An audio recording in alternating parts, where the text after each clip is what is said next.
Olá! Hoje vamos falar sobre um tema muito interessante, muito perguntado, se é sobre a sibutramina, se ela realmente emagrece. A sibutramina, ela é uma das medicações que a gente já tem há muitos anos, ela de acesso aqui no Brasil, que ela é utilizada para tratar obesidade e os pacientes com sobrepeso que tenham alguma comorbidade associada.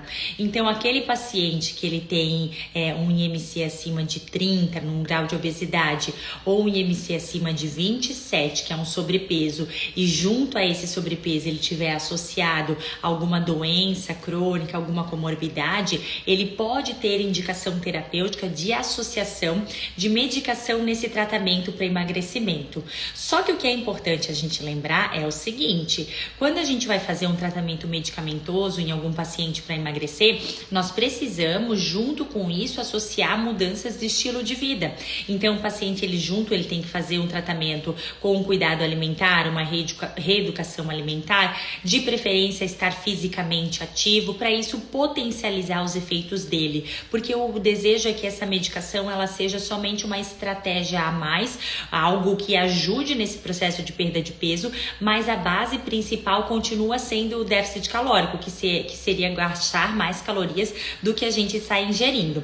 Então, quando a gente fala da sibutramina em especial, a sibutramina, ela é uma medicação que ela age via sistema nervoso central.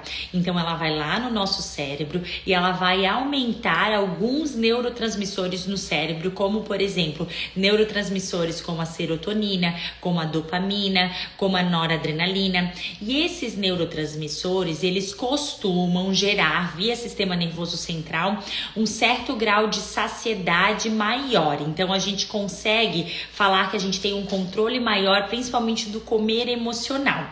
Então, a sibutramina, por ela ser uma medicação que age em sistema nervoso central, nós vamos utilizar mais para aquele paciente que ele tem um perfil muito grande de comer emocional, de buscar a recompensa no alimento, sempre que ele tá ou feliz, ou quando ele tá triste, ou quando ele tá indisposto, quando ele tá chateado, quando ele tá estressado. Então, quando a pessoa ela tem uma tendência a buscar mais um alimento reconfortante, um alimento de prazer, um alimento hiperpalatável, com maior teor de açúcar ou de gordura, para gerar recompensa e bem-estar, a sibutramina ela é uma medicação muito interessante, porque ela vai lá no nosso cérebro e ela faz com que a gente consiga aumentar essa recompensa através desses neurotransmissores de prazer elevados, sem necessariamente eu precisar de um alimento ou de um doce para ajudar nesse processo.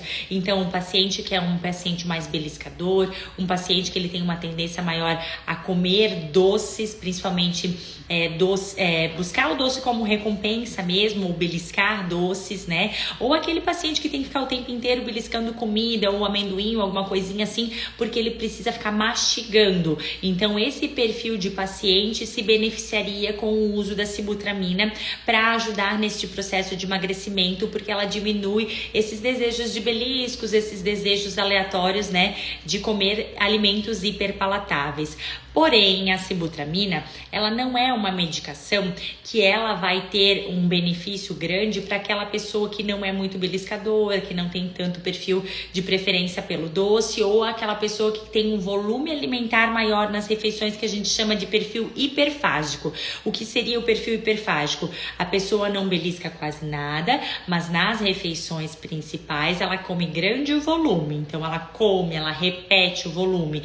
Então, essa pessoa que tem um perfil mais de comer grandes volumes em cada refeição, não necessariamente vai ter tanto benefício com o uso da sibutramina. Talvez a gente precisasse usar alguma medicação que tivesse uma redução do volume alimentar. Então, a sibutramina ela ajuda na escolha da qualidade do alimento, sem ter tantos desejos por beliscos de alimentos hiperpalatáveis. Ao mesmo tempo, então, que se eu precisar de alguma alimentação de menor volume, eu preciso utilizar outro tipo de tratamento associado, tá? Então, a sibutramina, ela vai agir no nosso sistema nervoso central. Então, ela é uma medicação de receita de controle especial.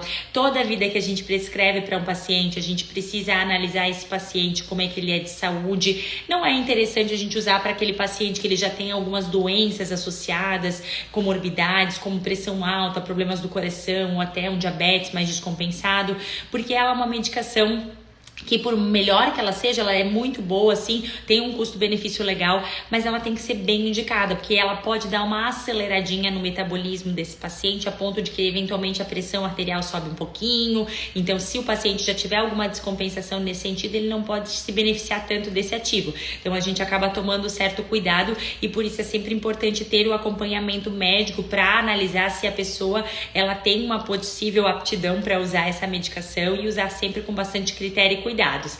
A gente tem 2 miligramagens hoje disponíveis no Brasil, de 10 e de 15 miligramas. Normalmente a gente costuma iniciar com a miligramagem menor e quando a gente observa que o paciente não tem efeitos colaterais ou que a gente precisa aumentar a dose para potencializar os efeitos de controle da fome emocional, a gente aumenta para 15 miligramas. São medicações de boa qualidade, que quando bem acompanhadas elas podem trazer um benefício muito legal para o paciente, principalmente quando elas são bem indicadas e a pessoa ela realmente inclui aquele perfil mais beliscador ou aquele perfil mais de comer por emoção. Porém, a sibutramina ela pode ter alguns efeitinhos colaterais, além daquele que eu falei, de eventualmente poder fazer com que a pressão suba um pouquinho naquele paciente que já é hipertenso, né? Então, a gente pode ter algumas coisinhas que podem acontecer, como, por exemplo, ter a sensação de boca mais seca, nada que tomar mais água não vai ter problema, né? Ela faz um ressecamento da mucosa, então, às vezes, o paciente ele pode observar até que as fezes dão uma ressecadinha, dependendo da dose que a gente estiver utilizando, e ela também pode dar na fase adaptativa, que vai levar em torno ali de uns 15 dias iniciais de adaptação do ativo, ela pode dar uma sensaçãozinha de agitação, de o paciente ficar um pouquinho mais acelerado do que o padrão normal, por conta da questão da própria noradrenalina, que vai elevar no sistema nervoso central, e a noradrenalina ela pode dar uma aceleradinha nesse organismo, né? Às vezes a pessoa se sente um pouquinho mais disposta, mais animada, que é uma coisa legal, que muitas vezes a pessoa não tá tão legal, tão disposta, isso dá um up, e a gente acaba tendo que cuidar também com o horário de tomar, normalmente é orientado a se tomar de manhã cedo, porque pela noite ela pode prejudicar o sono, já que ela é um pouquinho mais agitante, né? Então, toda a nossa ideia seria o quê? Entender melhor que esse princípio ativo da sibutramina é um princípio ativo que já está há muitos anos disponível no Brasil. Ele, quando muito bem indicado, é um tratamento muito legal, que tem um custo-benefício muito bom.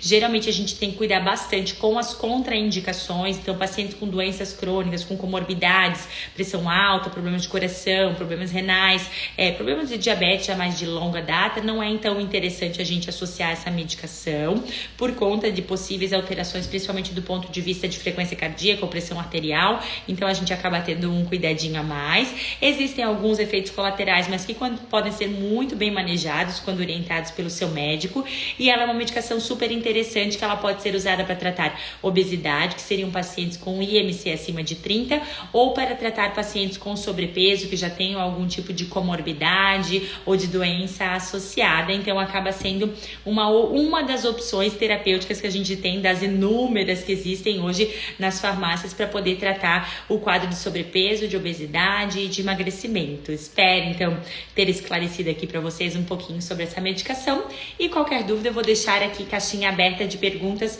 no nosso stories para vocês poderem perguntar o que quiserem sobre a medicação. Obrigada!